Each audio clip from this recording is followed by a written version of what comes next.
안녕하십니까. 직업심리학 2강 강의 들어갑니다. 직업심리학 2강 강의는 변수 변인의 측정부터 들어가도록 하겠습니다. 두 번째 변수 변인에 대한 측정에서 1번의 변수란 서로 다른 수치를 부여할 수 있는 모든 사건이나 대상의 속성이다 라고 했습니다. 예를 들어서 남자와 여자를 우리가 성별이라 하죠.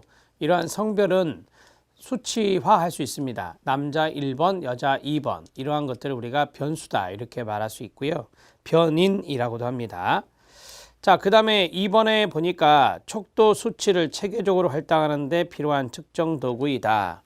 대상들을 산출한 수치들이 담고 있는 정보의 양에 따라 다음과 같이 나눈다 라고 했습니다.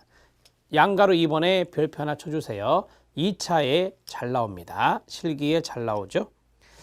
네 가지를 쓰셔야 되는데 첫 번째 명명, 두 번째 서열, 세 번째가 등간, 네 번째가 비율. 그래서 명서, 등비 이런 식으로 네 가지를 외우시는 방법도 있습니다. 그러면 2번 변수와 변인의 측정에서 1번부터 차근차근 보도록 하겠습니다. 연속 변수와 불연속 변수가 있고요. 양적 변수와 질적 변수가 있습니다. 독립 변수와 종속 변수가 있고요. 애연 변수와 준거 변수가 있습니다. 이거는 참고적으로 알아두셔도 됩니다. 무한히 많은 값을 취할 수 있는 것이 바로 연속 변수라고 하고요. 한정된 수치만을 할당할 수 있는 것을 불연속 변수라고 합니다. 이 불연속 변수는 연속 변수의 반대말로서 범주형 변수라고도 합니다. 그 다음에 양적 변수와 질적 변수가 있습니다. 수치들이 양적 차이를 나타낸다라고 해서 양적 변수라 하고요. 그 다음에 질적 차이를 나타낸다 그래서 질적 변수라고 합니다. 독립 변수와 종속 변수 좀 알아두셔야 됩니다. 독립 변수는 원인인 변수고요. 종속 변수는 결과 변수를 말합니다. 어떤 다른 변수의 원인이 되는 변수, 원인의 동그라미, 그러면 독립 변수가 되고 독립 변수의 결과가 되는 변수, 결과의 동그라미 치고요. 종속 변수입니다. 애연 변수와 준거 변수가 있습니다. 우리가 이제 용도를 볼 때 변수의 값을 통해서 다른 변수의 값을 애연하려는 용도, 예측하려는 용도라고 돼요. 그러면 애연 변수가 되고요. 애연 변수로 예측하고자 하는 변수가 바로 준거 변수가 되겠습니다. 변수의 값을 통해서 어떤 변수의 값을 예측 애연한다. 이게 애연 변수. 이 애연 변수로 예측하고자 한다. 그러면 준거 변수가 되겠습니다. 우리가 나중에 타당도를 배우게 됩니다. 이 타당도에서 애연 타당도, 준거 타당도 이런 것들이 있는데요. 이러한 것들이 바로 애연 변수, 준거 변수와 약간 관련이 있다라고 보시면 되겠습니다. 그러면 두 번째가 중요하다라고 했는데요. 척도 수치를 체계적으로 할당하는 데 사용하는 측정 도구, 그리고 대상들을 산출한 수치들이 담고 있는 정보. 이러한 것들에 따라서 척도를 한번 이야기해 볼게요. 우리가 이제 2번은 척도에 대한 내용이에요. 이 척도를 다른 말로 측정 도구라고 합니다. 측정 도구라고 써주시면 되겠고요. 측정 도구이며 라고 했잖아요. 측정 도구와 척도의 동의어라고 보시면 되겠습니다. 명명은 정보 차이만을 담고 있는 척도입니다. 우리가 분류를 목적으로 한다 이렇게 내용을 쓰셔도 돼요. 분류 목적에 밑줄 치시면 됩니다.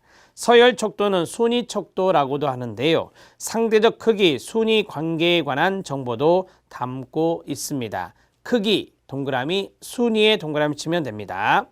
그 다음에 등간 척도, 동간 척도는 수치 차이가 반영하는 속성, 차이가 동일하다는 등간 척도도 포함합니다. 등간 정보도 포함하는데요. 수치 차이가 반영하는 속성, 그 다음에 이렇게 쉼표 하나 더 쳐주세요. 속성과 차이가 동일하다는 등간 정보도 포함하고 있는 것이 등간, 동간 척도입니다. 비율 척도는 수의 비율에 관한 정보도 담고 있는 척도로 절대 0점의 형광펜 밑줄입니다. 절대 0점이 있는 변수를 측정하는 경우에 얻을 수 있는 게 바로 비율 척도라고 말합니다. 여러분들은 이제 2차 실기를 대비하는 차원에서 척도를 한번 적어 보시기 바랍니다. 자, 척도는 측정 수준에 따라서 측정 도구라고도 하는데요. 자, 여기에서 측정 수준에 따라서 나누라, 또는 거기에 나온 대로 정보, 수치들이 담고 있는 정보의 양에 따라서라고 했습니다. 정보의 양에 따라서 따른 구분, 이게 네 가지죠. 네 가지입니다. 자, 아래로 화살표를 하겠습니다.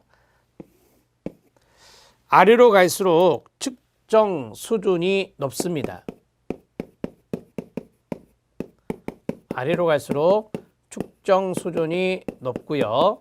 그 다음에 정보의 양도 많습니다. 이렇게 하시면 되겠죠. 자, 어떻게 오라고요? 명서등비입니다. 명서등비입니다. 하나, 둘, 셋, 넷, 이렇게 네 가지가 됐습니다. 첫 번째는 명목척도. 제가 단어 하나씩만 쓸게요. 서열척도, 그 다음에 등간척도, 그 다음에 비율척도가 됩니다. 자, 이렇게 네 가지를 썼고요. 우리가 이제 그 명목척도는 어떤 속성을 분류하는 겁니다. 속성의 분류를 목적으로 하는 겁니다. 분류를 목적으로 함. 이런 식으로 간단하게 쓰시면 돼요. 자, 서열척도입니다. 순위척도와 동의하다 그랬죠. 어떤 크기나 순위입니다. 크기나 순위를 나타내는 것이 바로 서열척도가 됩니다. 자, 등간척도입니다. 고를 등자의 사이간자잖아요. 차이가, 즉 간격이라 하거든요. 간격이 동일함을 나타냅니다. 간격이 동일함을 나타낸다. 여러분들 교재보다 좀 더 쉽게 써드리고 있습니다. 자, 비율척도는 무엇입니까? 가장 많은 정보를 담고 있고, 네, 절대 0점, 하나도 없다라고 하는 절대 0점이 포함되어 있는 척도가 바로 비율척도라고 합니다. 아마 그 주관식으로 여러분들이 썼을 때 이 채점자가 보는 단어가 바로 이런 거일 거예요. 분류, 순위, 간격, 동일, 절대 0점, 이런 것들이 들어있으면 개념을 알고 있는 거거든요. 그래서 이 정도 알아두시면 되겠습니다. 자, 자료의 분석으로 들어가도록 하겠습니다. 분포입니다. 자, 자료를 정확하게 제시하는 가장 기본적인 방법인데, 분포도란 사례들의 점수를 각 점수대별로 표현하는 것입니다. 자, 우리가 이제 우리가 100점 만점이다 하잖아요. 되게 100점 만점에서 점수가 낮은 사람이 왼쪽에 있고 점수가 높은 사람이 오른쪽에 있을 때 이런 정규 분포 곡선을 띠게 돼요. 그래서 하위 그룹과 상위 그룹이 적고 이 중간 그룹이 가장 많은 거죠. 사례수가. 대부분의 변수들은 사례수가 충분하다면 정규 분포를 이룹니다. 이 사례수가 대개 30사례 이상이라고 해요. 30사례 이상일 때 정규 분포를 따른다라고 많이 말을 합니다. 아래 각주를 보도록 하겠습니다. 정규 분포, 도수 분포 곡선이 평균값을 중앙으로 하여 평균의 동그라미, 중앙으로 하여 좌우 대칭의 종 모양입니다. 좌우 대칭의 종 모양의 가로 묶어주시고요. 그 다음에 뭐 신장의 분포나 지능의 분포 등 그 예는 많습니다. 가우스가 측정 오차의 분포에서 그 중요성을 강조했기 때문에 이것을 가우스 분포, 오차 분포라고도 하고요. 그 곡선을 가우스 곡선, 오차 곡선이라고도 합니다. 자, 그러면 위로 올라가서 정규 분포 곡선을 봐주시기 바랍니다. 가운데가 M이라고 써져 있습니다. 그게 바로 평균이고요. 중앙치고요. 최빈치입니다. 자, 그 다음에 양쪽에 하나, 둘, 셋으로 갈려졌습니다. 첫 번째 구간이 플러스 마이너스 1시그마가 되고요.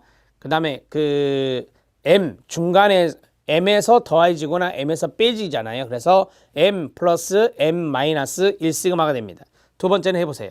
m 플러스 마이너스 2시그마, 여기는요 m 플러스 마이너스 3시그마가 됩니다. 이 시그마는 우리가 보통 표준 편차라고 하는데요. 이 표준 편차라고 하는 것을 좀 알아놓으실 필요가 있습니다. 정규 분포 곡선은요, 평균이 0이고요. 표준 편차가 1인 분포를 말합니다. 그게 바로 정규 분포 곡선이거든요. 자, 그러면 정규 분포 곡선을 한번 제가 그려 보겠습니다.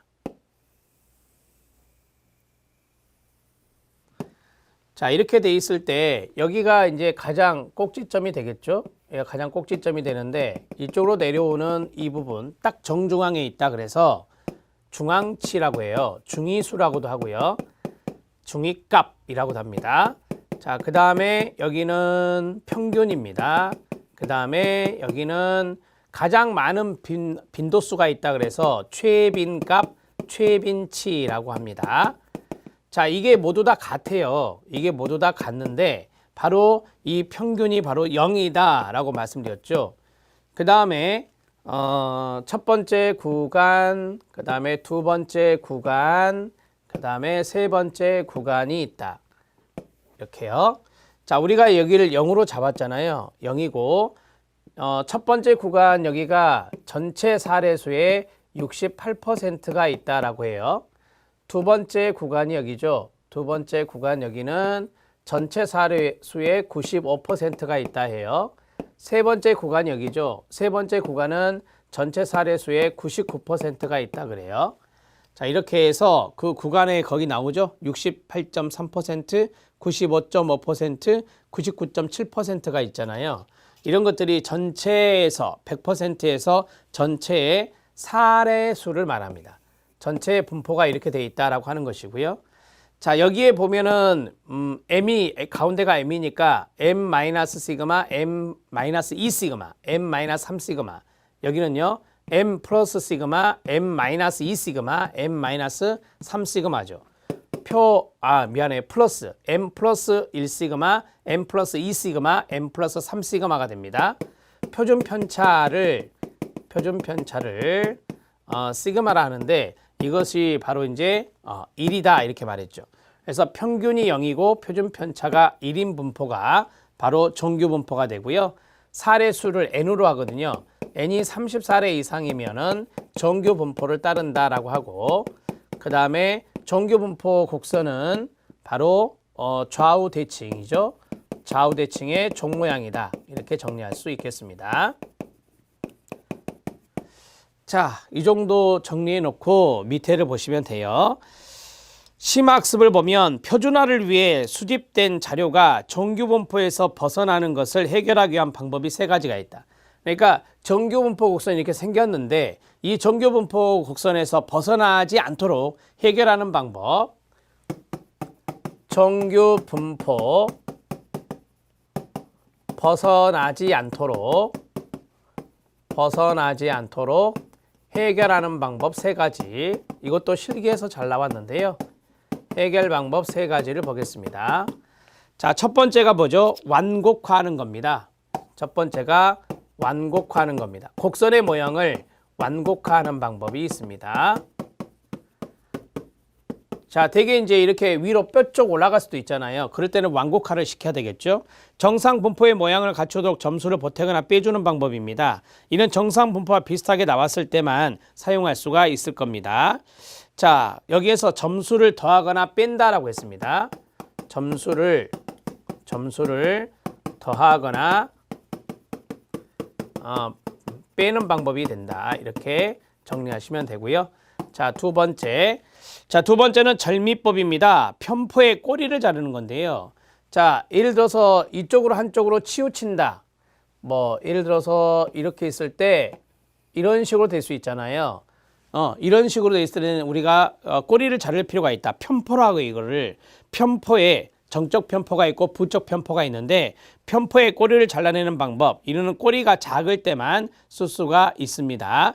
자, 이럴 때는 절미법이라고 합니다. 절미법. 끊을 절자에 꼬리 밑자를 써서 절미법이다 이렇게 말합니다.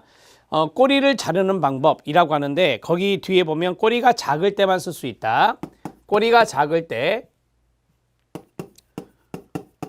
자, 꼬리가 작다는 것은 그 수가 아주 극소수라는 거예요. 그래서 꼬리가 작을 때 꼬리를 자르는 방법입니다. 자르는 법 이렇게 정리하시면 되겠고요. 자, 그 다음에 세 번째 면적 환산법이 있습니다. 각 점수들의 백분위를 찾아서 그 백분위에 해당되는 표준 점수인 지점수를 찾는 방법인데요. 이게 이제 가장 많이 쓰는 방법이라고 그래요. 면적 환산법입니다.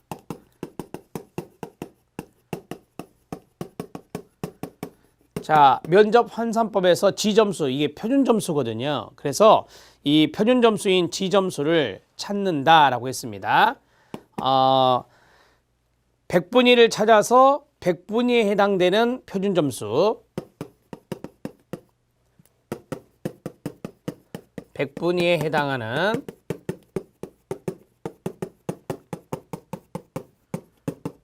표준 점수를 구하는 방법입니다. 이렇게 해당됩니다. 자, 우리가 이제 뭐 여기에서 이쪽으로 갈수록 백분위가 상당히 높겠죠. 뭐 이쪽 정도 되면은 지금 여기가 99%니까 1%만 없잖아요. 그래서 백분위 99가 되겠죠. 그렇죠? 그 다음에 여기는 백분위 95가 되겠죠. 그러니까 백분위 95는 이 사람보다 점수가 낮은 사람이 95%가 있다는 거예요. 이 사람보다 점수가 낮은 사람이. 그게 백분위 95거든요. 그래서 이렇게 면적을 이렇게 정규분포를 했을 때 면적을 내서 백분위 점수를 내면은 이 전체의 60%, 얘가 68%니까 이쪽은 34%, 여기도 34%가 되겠죠. 평균 지점으로 왼쪽으로 34%, 이쪽으로 34%예요. 그래서 68%가 되는 거예요. 이게 이제 정규 분포를 따르는 거죠. 68%가. 그래서 이제 면적을 계산하는 방법이에요. 그래서 면적 환산법이라고 하는 것입니다. 백분위라는 단어 알아놓으시고요. 그 다음에 표준점수 지점수를 알아놓으시면 됩니다. 자, 대개 여기를 마이너스 1G, 마이너스 2G, 마이너스 3G라고 하고요. 여기를 플러스 1G, 플러스 2G, 플러스 3G라고 합니다. 지점수를 했을 때 참고적으로 알아놓으십시오. 이거는 이제 시험에 나오니까 꼭 알아두셔야 되고요. 자, 변산도입니다. 변산, 이 산자가 흩어질 산자입니다. 그래서 자료의 흩어짐의 정도를 알아보는 게 변산도라고 하는데요. 변산도란 한 집단의 점수 분포의 흩어짐만 동그라미, 흩어진 정도를 요약해주는 지수를 말합니다. 변산도를 나타내는 지수는 여러 가지가 있겠죠. 첫 번째가 범위, 두 번째가 사분위 편차, 그 다음에 표준 편차, 이런 것들이 있습니다. 가장 많이 쓰는 게 표준 편차죠. 표준 편차 별표. 자, 우리가 이제 표준 편차 여기 있네요. 표준 편차가 1이다 이렇게 말씀드린 적이 있습니다. 범위는 양극단적인 점수만 보는 거예요. 그래서 극단적인 점수, 최고 점수에서 최하 점수 빼서 플러스 1을 하는 건데요. 자, 범위는 점수 분포에 있어서 최고 점수와 최하 점수까지의 거리를 말합니다. 범위를 레인지라 하죠. 그래서 R이라고 합니다. 범위를 R이라고 간단히 표현하면 R은 최고 점수 마이너스 최저 점수 플러스 1을 합니다. 플러스 1을 해주는 것은 뭐냐면 정확 상한계와 정확 하한계를 반영한 거예요. 우리가 보통 어떤 수치, 몸무게라든지 아니면 키를 잴 때 정확히 예를 들어서 뭐 175다 그러면 175가 아니라 175점 얼마 소점이 나오잖아요. 그래서 이런 것들을 상한계와 하한계를 반영을 해서 플러스 1을 해준다라고 보시면 되겠습니다. 자, 여기서 플러스 1은 최고 점수 정확 상한계와 최저 점수 정확 하한계까지의 거리가 범위를 포함한 것입니다. 그 다음에 예를 들어 2, 5, 6, 8이 있다. 최고 점수 8, 최저 점수 2, 양극단만 보는 거예요. 8 마이너스 2 플러스 1을 하는 거죠. 그래서 7이 되는 것입니다. 자, 사분위 편차는 말 그대로 4등분을 하는 거예요. 4등분을 해서 그러면 25%, 50%, 75%, 100%가 있겠죠. 그래서 여기 양쪽에 있는 첫 번째 구간과 마지막 네 번째 구간은 빼는 거예요. 그래서 가운데 있는 거, 즉 25%에서 50%, 50%에서 75% 여기에 있는 것을 더해서 2로 나누는 거죠. 그게 바로 사분위 편차입니다. 사분위 편차는 범위가 양극단의 점수에 의해 좌우된다는 단점이 있었어요. 범위는 양극단만 보잖아요. 그래서 점수 분포상의 양극단의 점수가 아닌 어떤 일정한 위치에 있는 점수 간의 거리를 비교하자는 건데 사분위 편차는 범위가 가지고 있는 단점인 양극단의 점수에 영향을 배제하기 위해 만든 것이라 했죠. 전체 사례를 4수로 나눕니다. 4분의 1 해요. 그래서 점수 중에 100분위 75에 해당되는 100분위 점수에서 100분위 50에 해당되는 점수까지의 거리와 여기서 끊어요. 100분위 50에 해당되는 100분위 점수에서 100분위 25에 해당되는 100분위 점수까지의 거리를 합해서 끊어요. 2로 나누는 거예요. 자, 다시 말씀드리면 중앙치로부터 25%, 중앙치로부터 25% 가는 거죠. 중앙치로부터 100분위 25에 되는 평균 거리를 말하는 거예요. 2로 나누니까. 그래서 이것이 4분 편차가 되는데 4분위 편차 역시 범위의 일종이라고 볼 수가 있겠습니다. 자, 우리가 이제 지금 변산도를 하고 있어요. 변산도를 하고 있는데 이 흩어짐의 정도, 자료의 흩어짐의 정도를 알아본다라고 했습니다. 흩어짐의 정도를 알아보는데 첫 번째가 범위였습니다. 자, 범위는 최고 점수에서 최하 점수를 뺍니다. 최하 점수를 빼서 플러스 1을 하는 거예요. 자, 이 정도 마시면 되고요. 그 다음에 두 번째 4분위 편차가 있습니다. 자, 4분위 편차, 4분 편차라고도 하기도 해요. 자, 4분위 편차 같은 경우는 그림으로 표시하면 쉬워요. 자, 하나, 둘, 셋, 4개의 등분을 나눠 4개죠. 그러면 100분의 25, 100분의 50, 100분의 70, 100분의 75가 되잖아요. 그러면은 여기 양극단에 있는 여기 구간은 신경 쓰지 않는 거예요. 그래서 여기 구간 하나, 둘, 여기 구간을 더합니다. 더하고 그 다음에 여기서 2로 나누는 거죠. 둘로 나누는 거예요. 그럼 여기를 우리가 중앙치, 중위수라고 할 수 있잖아요. 그래서 중앙치로부터의 125, 100분의 25의 평균 거리입니다. 자, 4분위 편차의 개념 들어갑니다. 중앙치로부터 100분위 25의 평균 거리입니다. 이것을 우리가 바로 4분위 편차를 한다. 이렇게 정리하시면 되겠습니다. 표준 편차입니다. 표준 편차는 거기 기억에 나와 있는 내용 중에서 두 번째 줄 마지막에 보면요. 집단의 각 점수들이 평균에서 벗어난 평균 거리를 말합니다. 다시 읽을게요. 집단의 각 점수들이 평균의 동그라미요. 평균에서 벗어난 평균 거리를 말합니다. 세 번째, 표준 편차. 표준 편차는 이제 평균이라는 단어가 등장을 해요. 우리가 이제 이렇게 어떤 선이 있다고 했을 때 여기 지점을 우리가 다 평균이라고 가정해 봅시다. 이걸 평균이라고 가정했을 때 어떤 점수는 평균에서 이렇게 떨어져 있어요. 이렇게 떨어져 있어요. 그러면은 이 평균하고 이 점수 간의 거리가 있을 거 아니에요. 이 거리, 이 거리, 이 거리, 이 거리, 이 거리가 있잖아요. 자, 이 거리를 다 이제 더해서 하나, 둘, 셋, 넷, 다섯, 6개로 나누면 되는 거예요. 이게 이제 표준 편차가 된다라고 보시면 됩니다. 점수들이 평균에서 떨어진 평균 거리를 말합니다. 자, 이게 평균인데 평균 거리라고 하는 것은 이게 떨어진 거리잖아요. 떨어진 거리. 떨어진 거리니까 전체 합산을 해서 이 사례수로 나누면 평균 거리가 나오겠죠. 이것들을 우리가 표준 편차라고 해요. 자, 만약에 여기에 다 있다, 수치가. 여기에 수치가 다 있다. 그러면 편차는 없는 거죠. 모든 수치가 다 똑같기 때문에. 그래서 표준 편차가 0이다. 그러면 이제 분산이 0이다 라고 해요. 자, 분산도 말씀드리겠지만 분산에다가 루트를 씌우잖아요. 그러면 표준 편차가 돼요. 표준 편차가 되는 겁니다. 그럼 만약에 분산이 0이면 표준 편차도 0이 되는 거예요. 이해되셨죠? 분산이 뭐예요? 자료의 흩어짐 정도를 알아보는 건데 이 분산, 흩어짐이 없다, 0이다 그러면 표준 편차도 0이 되는 거예요. 이렇게 해서 정리하시면 되겠습니다. 자, 기억부터 보죠. 통계 집단의 단위의 계량적 특성 값에 관한 3포도의 동그라미. 편차가 심하면 3포도가 큰 거예요. 3포도를 나타내는 도수 측정 값을 말하며 끊어요. 한 집단의 수치들이 어느 정도 동질적인 자, 동질적의 동그라미, 동질적인지를 표현하기 위해 개발한 통계치 중에 하나입니다. 집단의 각 점수들이 평균에서 벗어난, 평균에서 떨어진 평균거리를 말합니다. 표준 편차가 0이다. 그럼 모든 숫자가 다 똑같은 거예요. 표준 편차가 클수록 관측값 중에는 평균에 떨어진 값이 많이 존재한다는 거죠. 자, 예를 들어서 한 학급에 20명이 있다. 20명의 점수가 다 똑같다. 그럼 편차가 없다라고 하는 거예요.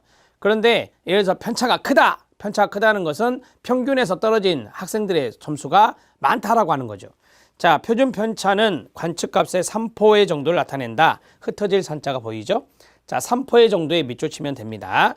자, 그 다음에 밑에 표준 편차와 표준 오차의 비교가 나와 있어요. 표준 편차와 표준 오차의 비교는 이렇게 하시면 돼요. 자, 스탠다드 에러락에서 스탠다드 표준 오차, 이게 표준 오차입니다.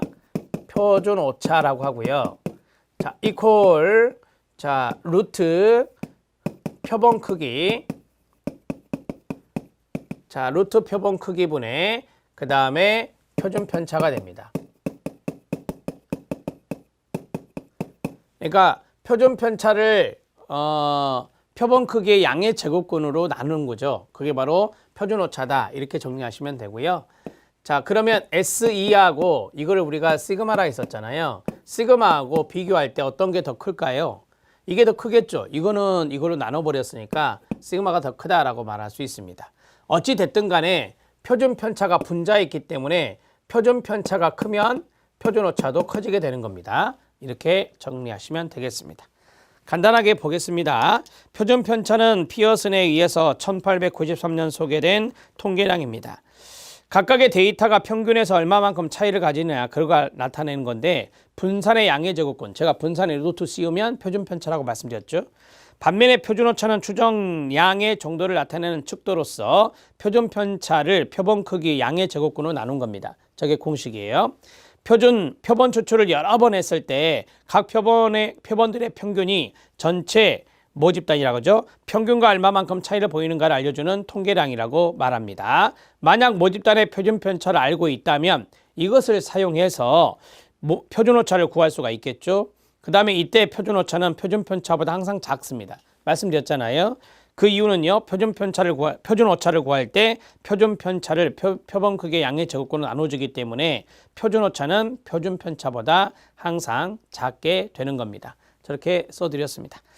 자, 표준 점수가 있습니다. 평균이 0이고 표준 편차가 1이 되도록 변환한 값이다. 그게 바로 이거죠. 이거. 평균이 0이고 표준 편차가 1이다. 이렇게 말씀드렸잖아요. 이게 이제 지점수거든요. 지점수가 이렇게 표기가 돼요. 지점수가 표준 점수입니다.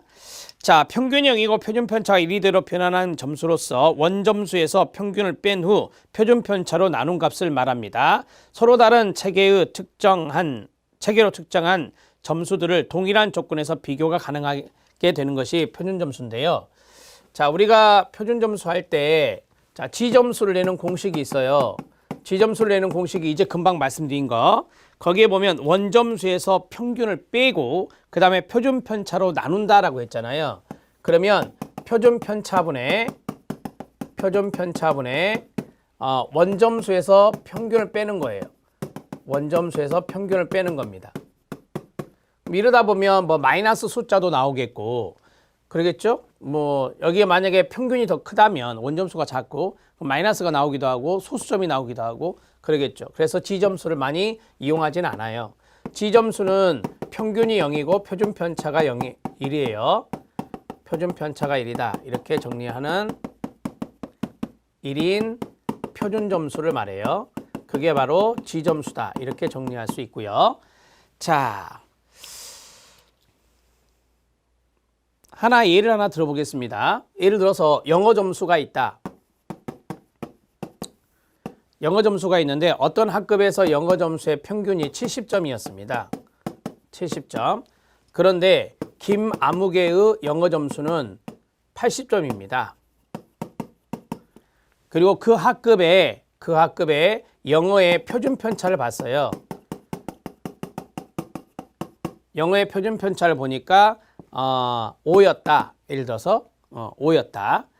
그러면 지점수는 어떻게 되느냐? 지점수 그대로 넣으면 돼요. 원점수가 80점이죠. 마이너스 평균이 70점이죠. 이게 평균이라고 말씀드렸죠. 평균이에요. 자, 70점이죠. 그러면 여기서 표준편차 5로 나누면 돼요. 그러면은 5분의 10이니까 2가 되는 거죠. 지점수는 2가 됩니다. 이렇게 정리할 수 있겠습니다. 계산을 그렇게 합니다. 근데 제가 정수로 뺐지, 이거는 뭐 지점수 같은 경우는 음수가 나올 수도 있고요. 그 다음에 소수점이 나올 수도 있어요. 음수나 소수점 등이 될 수도 있습니다. 그래서 많이 활용하지는 않는다라고 했어요. 그럼 하나 더 해드릴게요. 요즘 많이 쓰는 표준화 점수가 T점수거든요. 그러면 T점수는 어떻게 내느냐? 50 플러스 10치예요. 이렇게 계산해요. 자, 50이 뭐냐? 평균이에요. 50이 평균이고, 그 다음에 10이 뭐냐? 표준편차예요. T점수의 평균은 어떻게 되고? 50이고, 표준편차는 뭐다? 10이다. 그러면 G점수를 내서 여기다 곱해주면 돼요. 그럼 여기 김아무개의 T점수는 어떻게 될까요? 김아무개의 T점수는 50 플러스 10 곱하기 G점수가 2였잖아요. 그러면 70이 되는 거죠. 이렇게 해서 나오게 돼요. 이게 T점수가 됩니다. 그러니까 G점수 내는 공식, T점수 내는 공식이에요. 둘 다 표준점수입니다. 자, 직상 기출을 보겠습니다. 원점수가 있네요. 원점수는 그 자체로는 거의 아무런 정보를 주지 않습니다. 기준점이 없으므로 특정 점수의 크기를 표현하기가 어렵습니다. 우리가 이제 규준 집단이라는 게 있어요. 규준 집단을 비교할 때는 T점수로 비교하는 거예요. 원점수로 비교하는 게 아니라. 그래서 기준점이 없어요. 특정 점수의 크기를 표현하기 어렵습니다. 서로 다른 검사의 결과에 대해 비교가 불가능한 개별적 채점의 결과를 말합니다. 3번, 4번 별표 치세요. 원점수는 척도의 종류로 볼 때, 이거 명서 등비로 볼 때 서열화에 들어가요. 자, 서열화가 가능한 서열 척도에 불과할 뿐 차이 비교를 나타내는 등간 척도가 아닙니다. 차이 비교가 가능한 게 뭐예요? 차이 비교, 그러니까 더하기 빼기까지 차이 비교가 되는 것이 바로 등간 척도가 되는 겁니다. 자, 그러면 이렇게 생각하시면 돼요. 자, 원점수는 의거점이 없다 그래요. 즉 기준점이 없다라고 하거든요. 기준점이 없다 이렇게 정리하시면 되고, 원점수는 차이 비교가 아니에요. 원점수를 비교하는 것이 아니라 원점수를 표준점수로 변환해서 비교하는 거니까 차이 비교가 안 돼요. 그래서 이 녀석은 서열 척도에 해당됩니다. 이렇게 세 가지 알아놓으시면 되고요. 자, 원점수를 가지고 표준점수로 변환을 하죠. 표준점수를 가지고 차이를 비교하게 돼요. 이 차이 비교는 상대적 비교를 말하는 거예요. 상대적 비교를 말하는 거예요. 그러면 차이 비교가 가능한 게 뭐죠? 네, 등간 척도죠. 그러면 표준점수는 등간 척도에 해당되구나 이렇게 보시면 되겠습니다. 자, 이 정도만 아시면 돼요. 원점수와 표준점수 비교하는 것에 필기에서 나왔던 것은 이거니까 이 정도만 아시면 되겠습니다. 자, 표준화 점수가 있습니다. 제가 아까 말씀드렸던 T점수가 이건데요. 표준점수에 상수를 더하거나 곱해서 친수간 수치들로 변환하여 만든 점수가 됩니다. 이 표준점수가 앞에서 G점수를 말씀드린 거예요. 그래서 50 플러스 10G를 쓰면 돼요. 대표적인 T점수를 활용합니다. 예를 들어 미네소타 다면적 인성검사나 웩슬러 지능검사 이런 것들이 다 T점수를 쓰게 돼요. 뒤에 보면 이제 우리 심리검사 파트에 나오겠죠. 자, 상관계수가 있습니다. 두 변인의 서로 일정한 관련성을 갖고 있는 정보를 나타낼 수 있는 거다 정도를, 그게 관련성의 동그라미요. 그게 바로 상관성이다 하죠. 그래서 상관계수인데요. 신뢰도와 타당도 분석할 때 널리 쓰입니다. 제가 나중에 신뢰도 타당도 강의할 때 뭐 상관계수, 상관성을 알아볼 때 상관관계가 높다면 어쩐다 이런 이야기를 할 거예요. 그럴 때 상관계수를 쓰는다 이 말이고요. 마이너스 1에서 플러스 1 값을 갖게 되고 절대값이 클수록 상관관계가 높다는 뜻입니다. 이 삼포도를 표현했을 때 사례들이 나타내는 점들이 직선에 가깝게 모였다. 저렇게 직선에 가깝게 모이면 이게 이제 흩어짐이 없는 거거든요. 그래서 우리는 상관관계가 크고 점들이 퍼져 있을수록 상관관계가 작다라고 해요. 그러니까 삼포도를 그릴 때 이렇게 직선 모양이다. Y는 X 모양의 직선 모양이다. 그러면 이거는 고루분포대에 있어서 우리가 상관관계가 높다라고 하는 거고요. 막 이렇게 흩어져 있으면, 삼포도 그릴 때 흩어져 있으면 상관관계가 낮다라고 해요. 그 다음에 상관계수가 그럼 작겠죠. 상관계수에 크게 영향을 미치는 요인들은 뭐 점수의 제한과 아울러서 서로 다른 집단들의 결합이 되겠습니다. 자, 상관계수에 대해서 잠깐 말씀드릴게요. 자, 상관계수가 있는데 보통 상관계수를 감마 이걸 표시해요. 감마로 표시를 합니다. 감마는 마이너스 1에서 플러스 1 값을 갖는다라고 하죠. 자, 이쪽은 마이너스니까 부적 상관이라고 하고, 그 다음에 이쪽은 플러스니까 정적 상관이라고 많이 말을 하죠. 이렇게 정리하시면 되겠습니다. 그럼 여기 안에 0이 있죠. 0. 0이 있어요. 0. 0은 상관관계 없다. 상관없다라고 하는 거예요. 절대값이 클수록, 즉 여기 마이너스 1쪽이나 플러스 1쪽으로 갈수록 여기는 상관관계가 높다라고 하죠. 상관성이 높다. 이렇게 이야기하는 것입니다. 이해되셨죠? 그럼 마이너스 예를 들어서 마이너스 0.96이다. 플러스 0.87이다. 이러면 이제 상관성이 높다 해요. 그럼 이거 해석 어떻게 하죠? 부적 상관이 높다 하고 여기는 정적 상관이 높다라고 하는 것입니다. 이렇게 해서 정리하시면 돼요. 상관계수는 우리가 이제 나중에 타당도 신뢰도 볼 때 신뢰도라든지 타당도 검증에서 신뢰도나 타당도 검증에서 많이 활용합니다.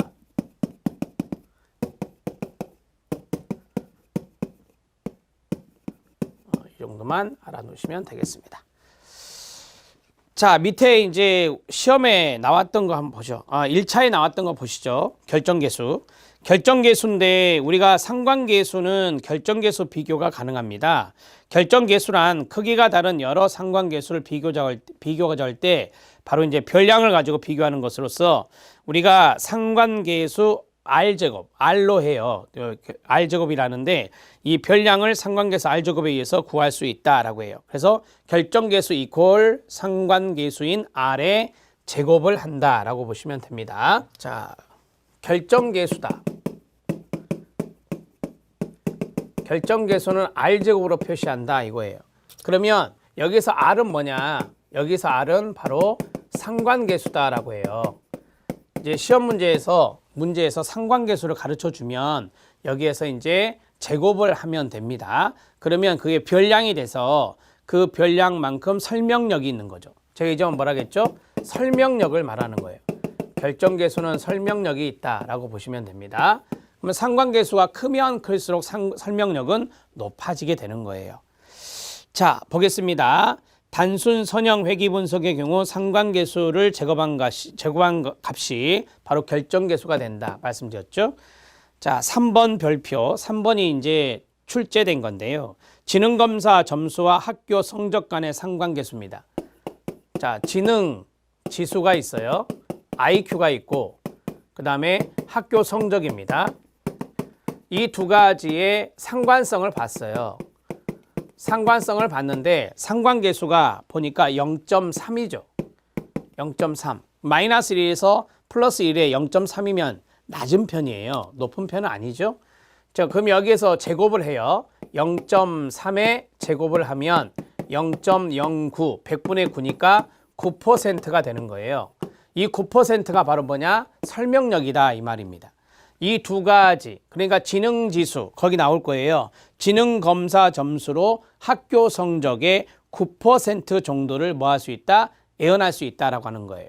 이 두 가지의 상관성이 그 정도 되니까 그래서 9% 정도는 학교 성적의 설명이 가능하다라고 하는 거예요. 지능검사, 지능지수로 학교 성적의 9%는 설명이 가능하다 이런 식으로. 그러면 9%면 100%에서 얼마 안 되는 거 아닙니까? 따라서 이런 것들이 바로 이제 결정계수에 해당된다라고 보시면 되겠습니다. 이게 이제 필기에서 출제된 거라서 말씀드렸습니다. 실력 따지기에 별표 쳐주시고요. 자, 다음 시간에는 정질적 자료 수집 방법 들어가겠습니다. 수고하셨습니다.